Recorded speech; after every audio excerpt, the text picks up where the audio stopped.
Well, jeepers! You're listening to Smash or Pass. Hi everyone, welcome to another video on the JayBee and Milly channel. We are as always joined by Rhianna. Hey. Oh, hello! My Discord played up for a second, I guess. So, in today's episode, we are going to be reviewing the last episode of Series 1 of Scooby Doo, Where Are You? Which is that snow ghost. So, let's enjoy this review and who knows where things go from here. But starting us off, we have a Rhianna plot summary.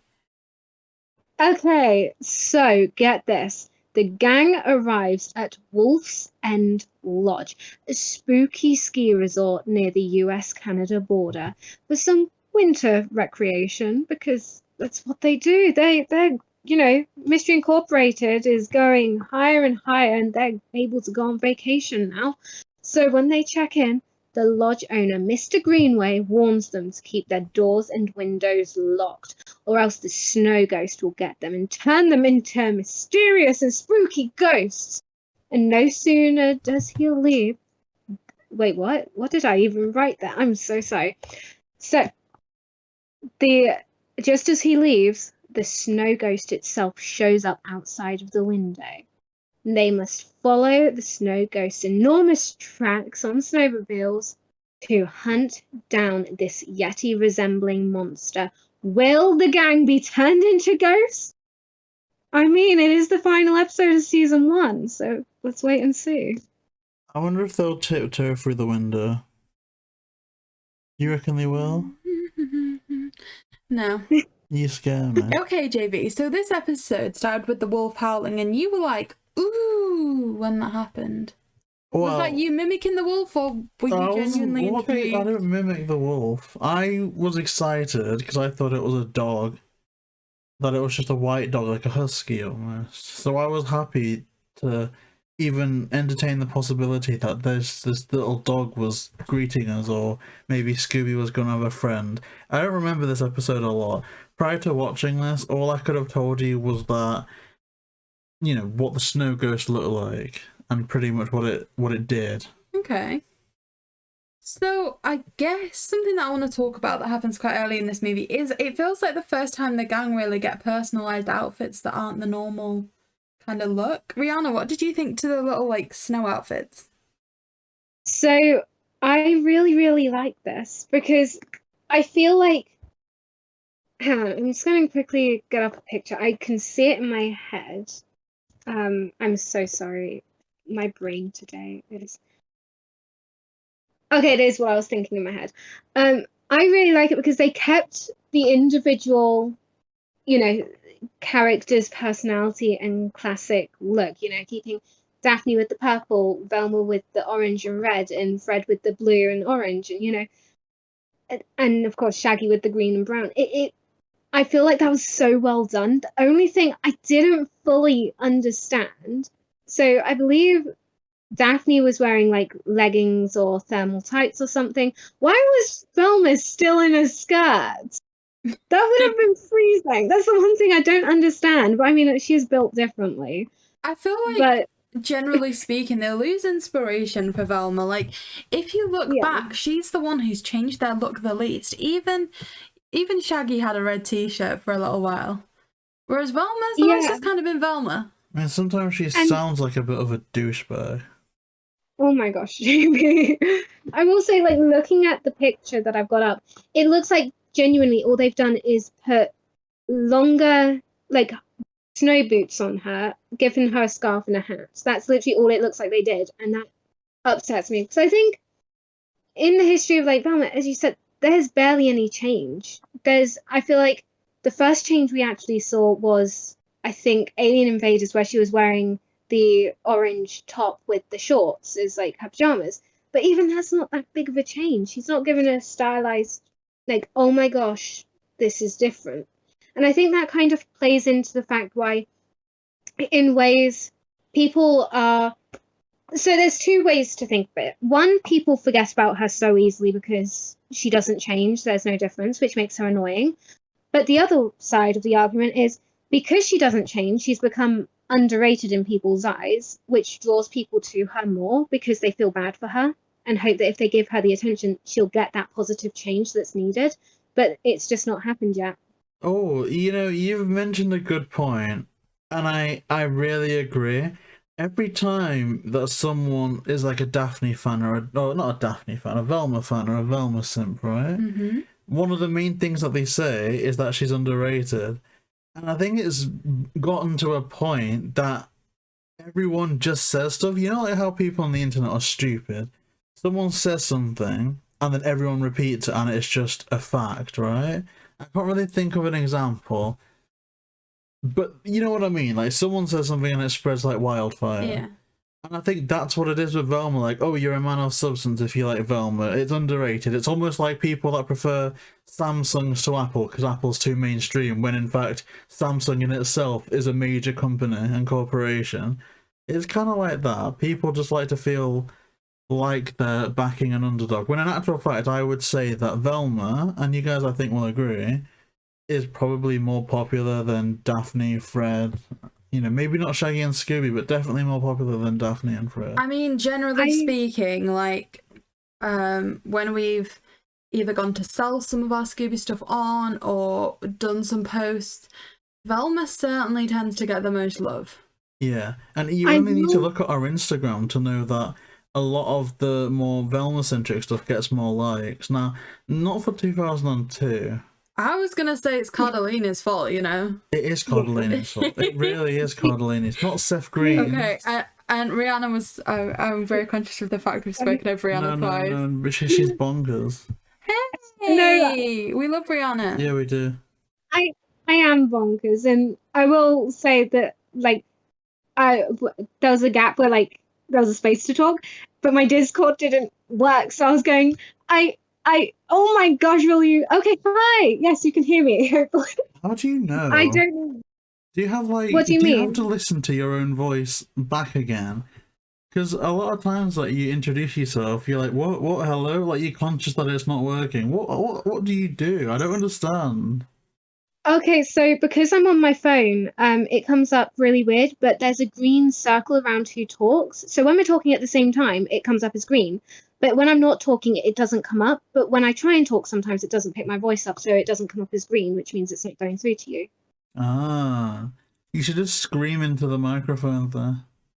It's like, ah! You could be bonkers gamma.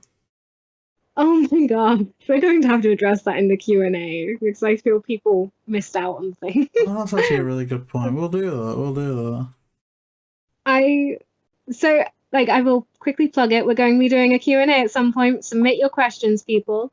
I feel like just on the thing of underrated members of the gang, I feel like the one that is underrated is Fred, because everyone's always like, oh, I like Shaggy, I like Scooby, I like Daphne, I like Velma, but a lot of people forget about Fred.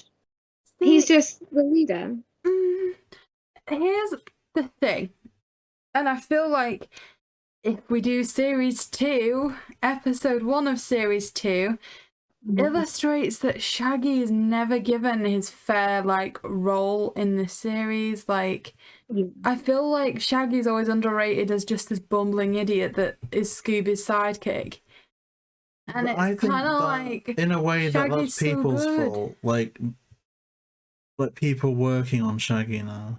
Now, what I mean by that is Shaggy is very capable in this series, from throwing his voice to gymnastics to running away. And even in this very episode, in fact, I think it's the next one. So spoilers for the next episode. He's the one that finds the suction cups. Yeah. So he finds loads of clues. He also found out who Captain Cutler was. He solved that mystery. And I think when we were speaking to John Colton Barry, he told us an anecdote of when he wrote Shaggy, solving something in an episode. And Matthew Lillard was like, well, Shaggy wouldn't do that. That's too clever for Shaggy. Now, I love Matthew Lillard, but I kind of feel like a lot of what people are saying behind the scenes can factor into, oh, well, Shaggy's just the comic relief. See, here's why I love the Daphne and Velma books, is they make Shaggy so much more complex. Yes. Because ultimately, like, what do we get from Shaggy in a lot of the episodes? It's just, oh yeah, he's scared and eats Scooby snacks. And does what Scooby does. And it's kind of like, come on, there's so much more than that. And I feel like going into the next episode, we're going to see that. Like, I remember that moment what JayBee spoke about there, where Shaggy finds the suction cups. That, for me, because I watched that episode today, is one of the most, like, memorable moments for Shaggy, of me watching Scooby growing up. Because it was just like, oh my gosh, they did that. And that was, like, a genuine clue. That wasn't just Velma turning around at the end going, and we knew all along. It was this innkeeper person, like, it was, he found genuine facts and reasons. Like, we are skipping to the next episode, but it is true, like, if it wasn't for Shaggy's clue then, that innocent housekeeper probably would have got the blame for, obviously, like, the unmasking would have shown that it wasn't her, but, you know, in another life, she could have very well been, like, unfairly blamed for it all. I mean, like JayBee says, we are probably skipping quite ahead here, but, like, he was genuinely kidnapped in that because he knew too much. And yes. that makes him a bright character. It makes him a good lad. On the topic of, because I feel like we've discussed, like, the gang, but we haven't fully discussed. I feel like because this is the final episode of season 1 as well, we should possibly review how we feel the characters have settled in a bit as, like, the season's gone on. But one thing I do want to point out, this is the final episode which Stefanianna Christopherson is Daphne's voice, because in the next season she's voiced by Heather North Kenny. That's sad. I do like Stefania's, like, I like Stefania a lot. She is the original Daphne. And, okay, if we're going to talk underrated, she is underrated because everyone always sees Heather North as the original Daphne, which she's great, but when they were kind of scrambling to get the original cast together for, I guess, Monster of Mexico, Legend of the Vampire, it's, okay, Frank Welker, this is amazing, Kasem back after, you know, after his vegetarian years, but it's like Heather North, she's her, and that's fantastic, but she wasn't the original, it's just, it wasn't originally her, and I think Stefania, or what does she go by now? She has like a different name now, but I think she is underrated, genuinely and truly. An unsung hero. So let's head a bit deeper into the plot. So they arrive at the inn in the snow outfits and they check in where they're warned about the snow ghost. So kind of a standard Scooby plot so far. And they head out on these, like, snowmobiles, which looks quite fun, which is where they first see the snow ghost. So, again, I'm going to start with Rhianna, because I just love Rhianna. What's your thoughts on, like, the aesthetics of the snow ghost? Okay, first, I want to say I love you too. Yay. I'm loved people. So, haters, I do have people who like me. You do. The snow ghost for me is one of I feel like this first season has really provided us with, I guess, iconic villains, because you see it and you see, like, you know what that looks like, and I really, really like it because it's so, I think because it's also, like, snowy outside as well, it fits in very well. And one thing I will say is that I really like the fact that they made the soda chase flocked, because I feel like if we touched the snow ghost, I can't speak, snow ghost, that's what the snow ghost would feel like, very flocked. And I'm being so careful when I say flocked because it could come out like extremely rude. I mean, I certainly felt more nostalgic for this character after seeing the Funko Soda. JayBee, what's your opinion aesthetically on the snow ghost? I think he looks a bit odd, as in, I think it was perhaps a misstep to have a relatively large innkeeper in the episode and then build the snow ghost. Yeah, you only have a big innkeeper and a really small guy with a briefcase. Yeah. Wonder who it's going to be. Now, I'd say aesthetically, I like the look of the snow ghost. I thought they looked really creepy until they started to fly. Oh, God. And that was just the stupidest thing. It was kind of like embarrassingly bad. It's kind of like, I don't know if it was because this happened like 50 something years ago, and maybe what scared people then was a bit different. Like the thought of something levitating off the ground was quite creepy. But now we've got like hoverboards and stuff. It's kind of like, you know. Do we have hoverboards? Don't we like have some like technology where people can like lift themselves in the air?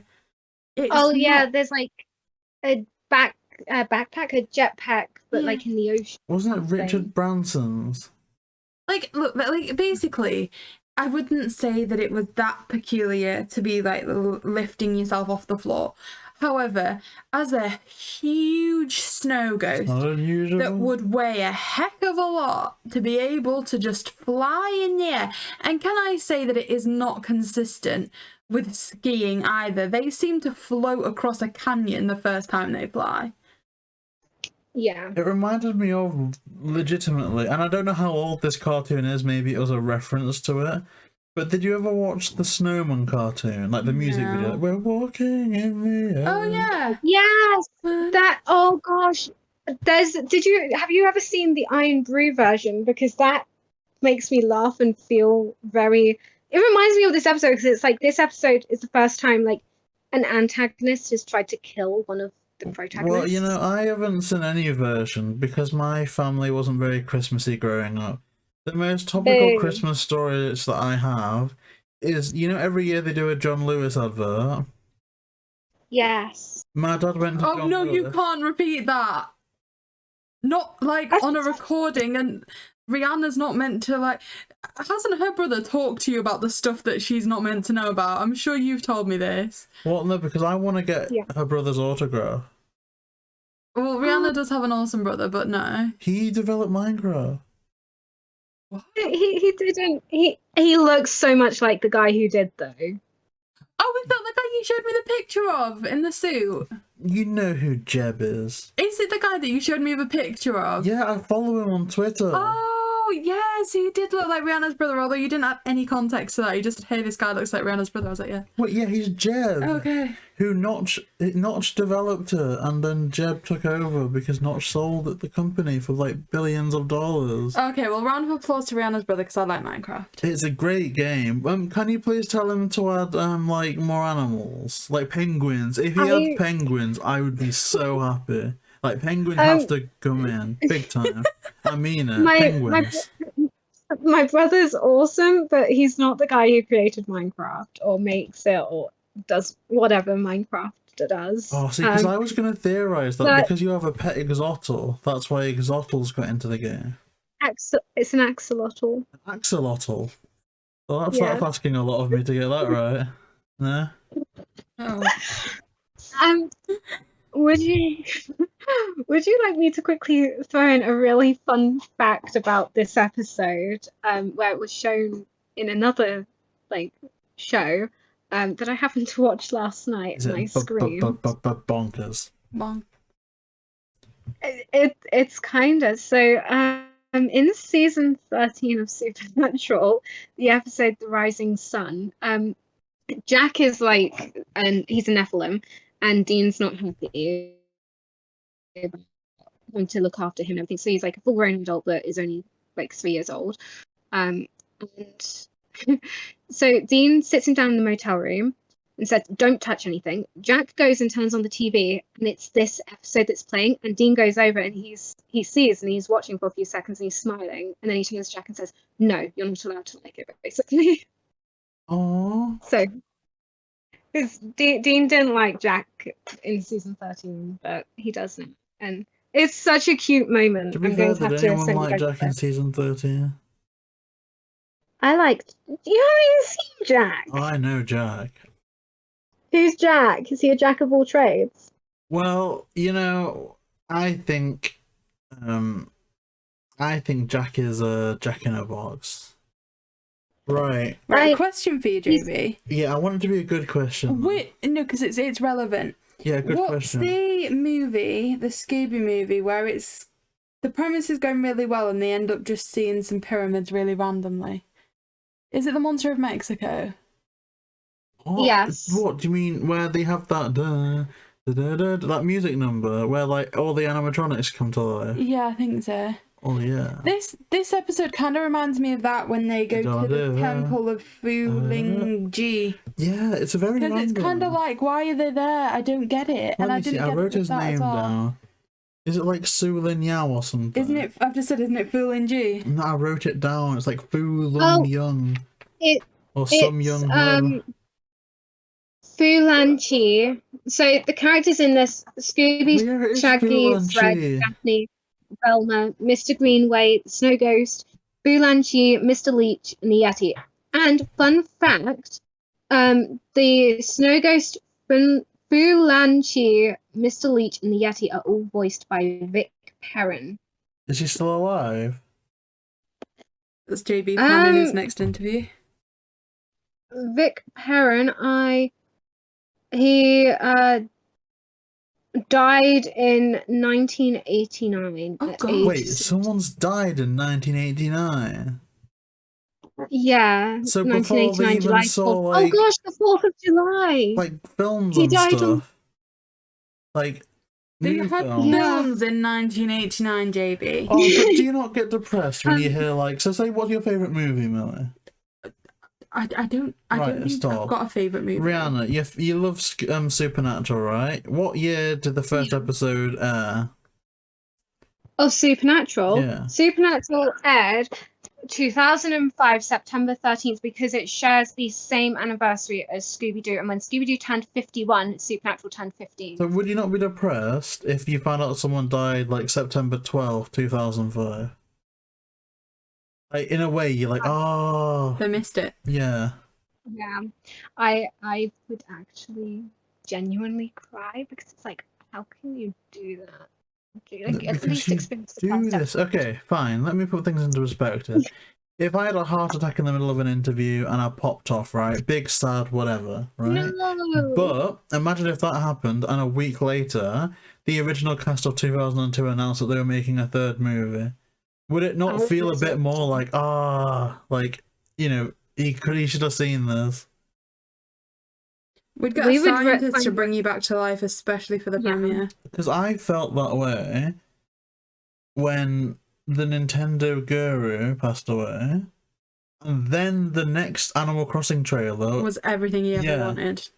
Yeah. And you always feel happy, but then it's like, oh crap, like they should have been there, and so I'd be upset. It's like kind of like and this does sound weird, but whenever a new Scooby Doo movie comes out, or like Scoob, when Scoob came out and I watched that, all that was going through my head was that I really wish my old boy Diesel was still here, because we would have, like, I know it was a dog and people say he didn't understand, but he always sat and watched Scooby Doo movies with me, and all I was thinking is he would have loved people this that don't movie. understand dogs' emotions are just the worst people. Like, dogs are like part of the family. Dogs understand stuff, and I can tell you this one time, I was walking with my brother on the beach. Was it at night? I tell you no lie, because he was falling behind a bit, the dog looked past me to make sure that he was caught up sufficiently enough, and only then did he proceed.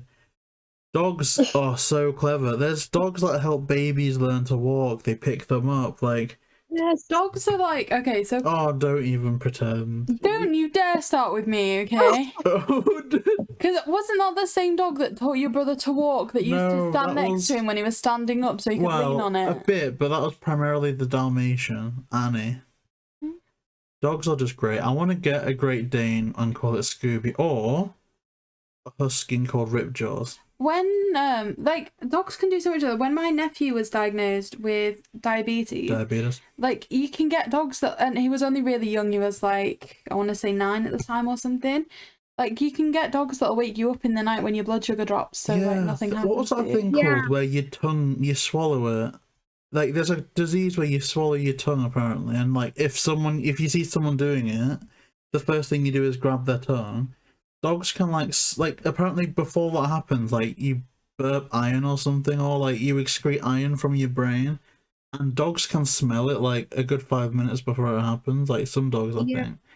There's other stuff like I think dogs Oh, there's so many YouTube videos. I'll actually link a few in the description just for mental health purposes of dogs literally saving people's lives. Like, there's some kid that nearly gets like kidnapped from a park, and the dog like floors the pervert. See, it wasn't even the family's dog. It was just a dog that knew that it was wrong. Tatty, she helps notify. We've never trained her to this, but she helps notify my mum before I have a flare up, like so I can have my medication before it gets like life threatening. But my old boy Diesel, this is I think also why he means so much to me, because we had him before I was born, so I grew up with him. When I first started to walk, Rhianna. he actually like helped me walk, and then when I was 3 years old, I was really ill and I had to relearn how to walk.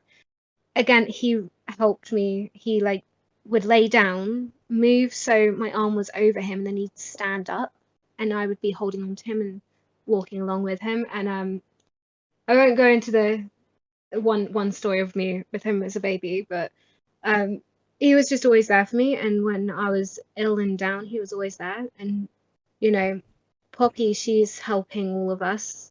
And when I couldn't walk, she was when I was like 13, I think 13, 14, I couldn't walk again. I had to relearn. She was like very adamant. She wanted to help me. She was trying to help me stand up. And so dogs are incredible, and you just need to build up a good bond with them. You definitely do. And it was always my dream to have a dog, and I was never allowed one. Let's get you one. Yeah, you're gonna have a dog. Your family abused dogs. Well, okay. That sounds yes, terrible. Yes. I'm very out of context. Okay, not abuse. Well, and don't paint me in with them either. They had a cage, and you knew people that wouldn't let the dog in the house. Firstly, that wasn't me. That was my sister, who had a cage for their dog. Who doesn't let the dog in the house? And again, that wasn't me. I've never had a dog. You're just making me sound associated with people, and it sounds very bad. Wasn't it? Don't you go where you're going. Okay, I will not go where I'm going. Don't go where you're going, imagine JayBee. having a dog and making them sleep in a kennel outside, or having a cage. I couldn't imagine it. Like, I grew up with a lovely dog called Patsy. Yeah, a bit smelly, but very lovely. And legit, if one of my parents passed away and I could revive one family member, it would be Patsy before that. Because the dogs are just so... oh man, I could go on about dogs forever. I need a dog podcast. In fact, if anyone wants to co-host a dog podcast with me, then I'm willing to do so. I will record a dog podcast every day. I'll help. What would we call it? The hot dog. Barking mad. Barking bonkers. Barking bonkers. Barking. Raw dog. Like, the sky's the limit. Oh, JayBee. Labradorable. I don't know. Who knows? Who knows? The sky's the limit with dogs. So there's a very key moment in this episode, which the episode. I feel sticks out. Oh, I'm sorry, JayBee. Did you forget we were reviewing an episode? Well, no, because this is one of my favourite episodes already, because it's meant to sound like a conversation, not just, hello, I'm a robot, I'm going to talk to you about the episode. So, you know how earlier I mentioned how this is the first time a monster tries to actually kill the gang? This is the moment where basically the snow ghost, like, ties Velma to a buzzsaw. Oh, yeah. And then, like, tries to blow her and Scooby Doo up with dynamite. Yeah, that's quite and an furthermore, he intense tried scene. to throw a barrel. Like, he's a very bad, like, dangerous criminal, and this is the most. I think this is why, in my plot summary, will they actually survive? Oh my gosh! It just hit me. Oh gosh, you know how it's that the snow ghost wants to turn them into ghosts because he kills them. Oh no, I don't like that at all. That's quite sinister now. Oh my god. But I thought this was meant to be your rooting, tooting and wholesome. I mean, one of the things is that if it was like the sawmill was actually deserted for hundreds of years, then it would have stopped operating sometime in like 1870s. So, well, let it be known, if Velma was gagged, yeah, the snow ghost could have got away with it and succeeded because she got saved because she called for help. If it was Kate McCucci, she would have been. So there is merit to gagging, and I think this episode proves it. So.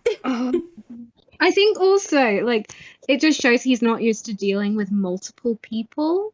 And Multiple people.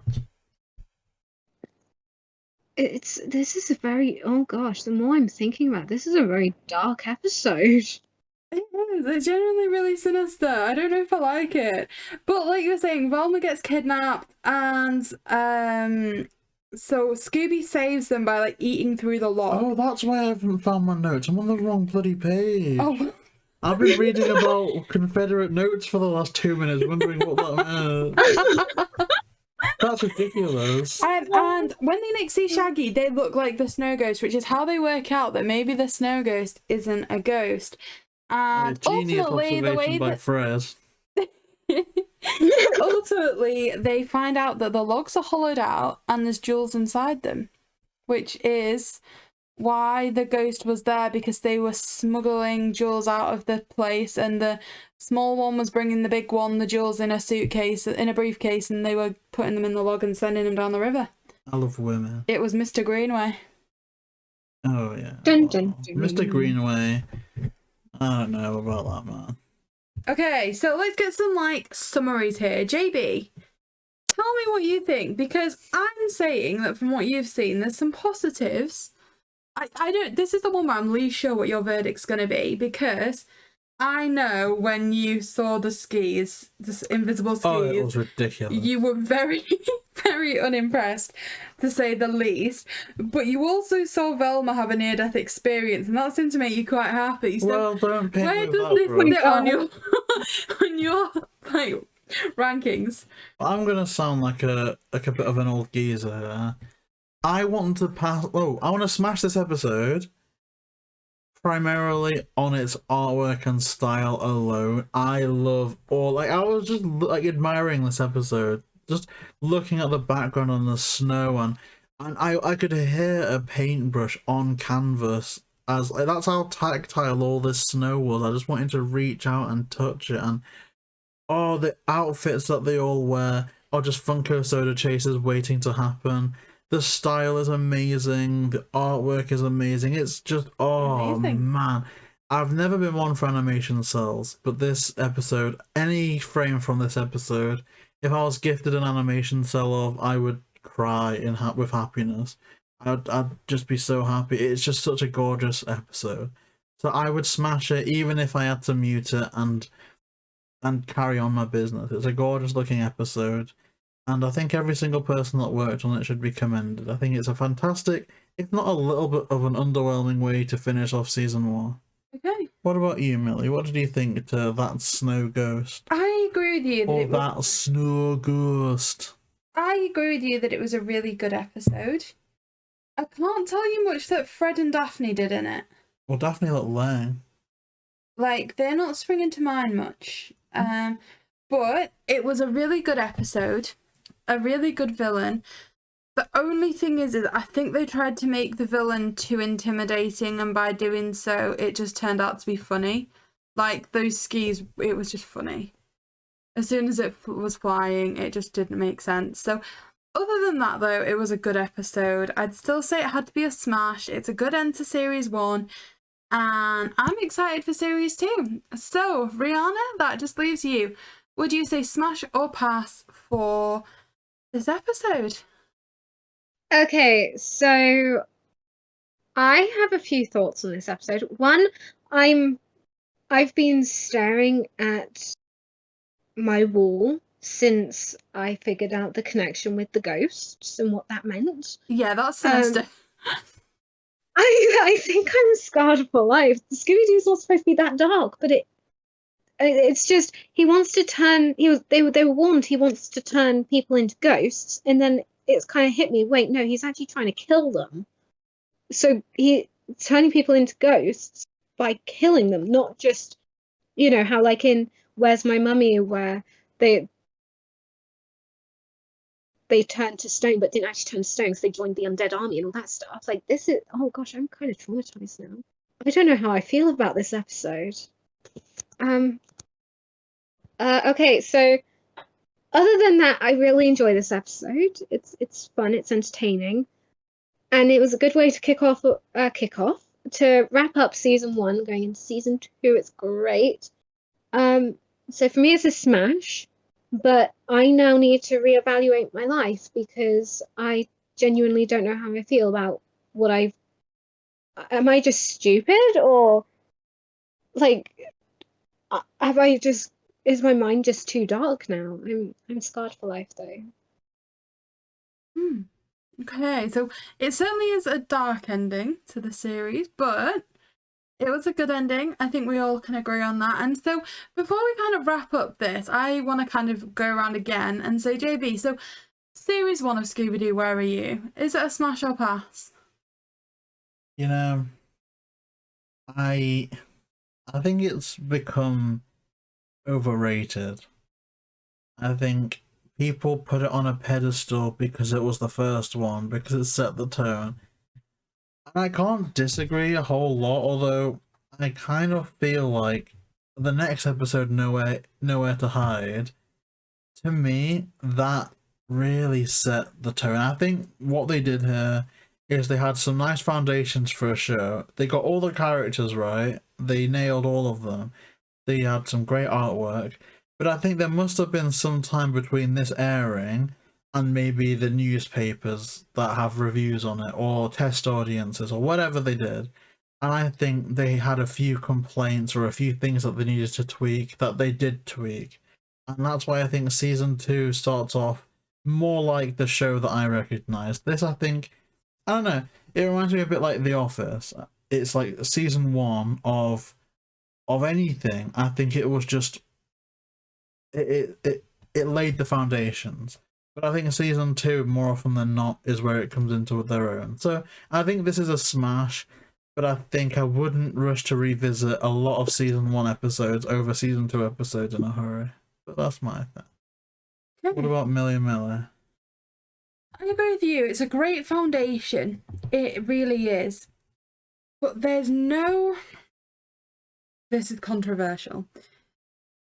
I can't think of an episode that we've watched that I'm like, yes, I'm going to go back to that one a million times over. There isn't like one that's like a standout for me. It sets a good scene, it really does. But having just watched an episode of series 2, I don't think any one of these episodes is on that level that the first episodes of series 2 is on. But it's integral for setting the scene. Like, if you look at the first episode of any, franchise or anything, it is going to be a bit more tame to kind of work out where they can take things. And so it does make sense. It was an essential start. And so, yeah, it's going to be a smash. Now, Rhianna, for you, is series 1, I know there's kind of a lot in this. It's, a lot of episodes that you said how nostalgic you are for. It's got the episode in it that had the supernatural crossover, which obviously, amazing. So I feel like this is going to be a smash for you, but I'm kind of curious to hear what your thoughts are. Okay, so, I mean, you're kind of right. It is a smash for me. But everything that you two said is 100% true. Like, I'm so nostalgic for this, like, series, whatever it is.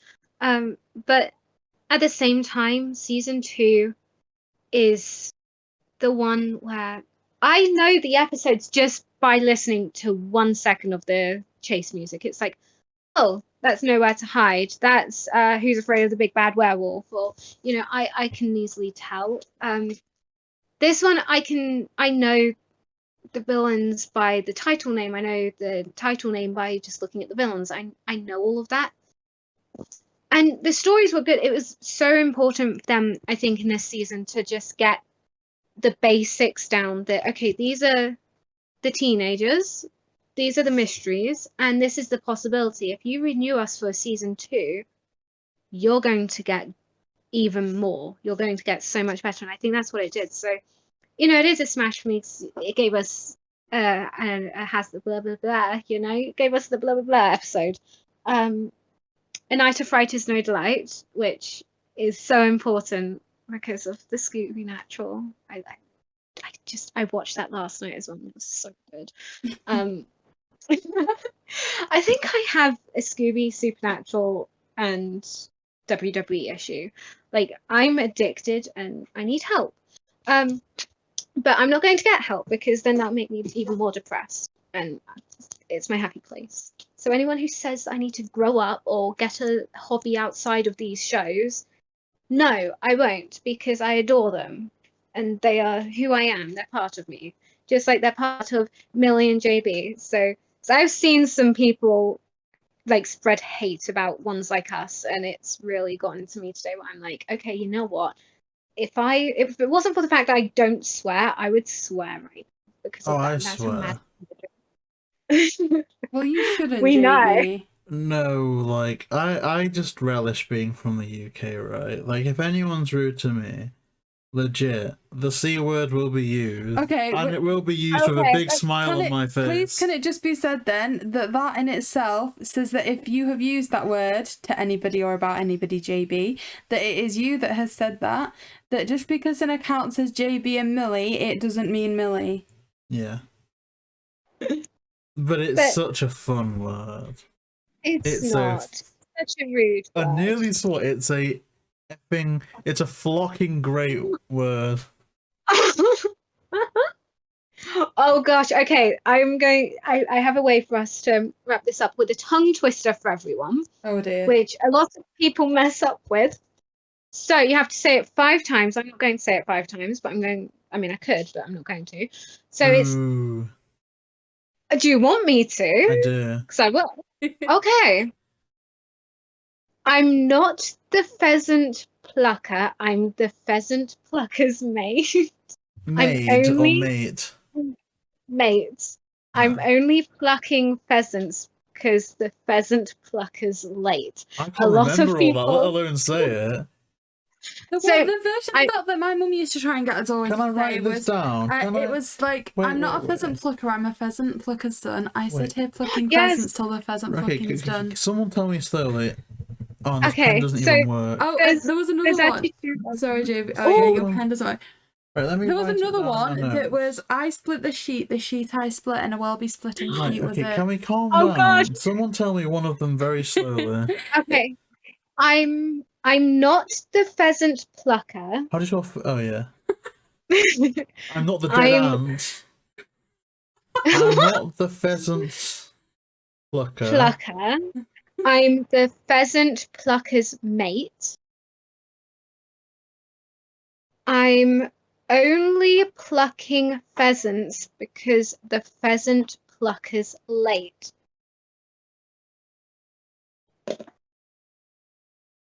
Because the pheasant plucker's late. The spelling on pheasant has just changed like every time I've written Okay, it. try and say that 5 times. I'm not the pheasant plucker, I'm the pheasant plucker's mate. I'm only plucking pheasants because the pheasant plucker's late. I'm not the pleasant. No, I'm not the pheasant plucker. Oh my god, you're right. I'm not the pheasant plucker, I'm the pheasant plucker's mate. I'm only plucking pheasants because the pheasant. I'm not the pheasant plucker, I'm the pheasant plucker's mate. I'm only plucking feathers because the pleasant plucker's late. The pleasant plucker. I'm not the pleasant plucker. No. Okay, right, that's me. If anyone else wants to go, I'm just disgraced myself. And that's the show, everyone! Hey, like, comment, subscribe, link tree in bio. Season 1's done! Yay! There's no more.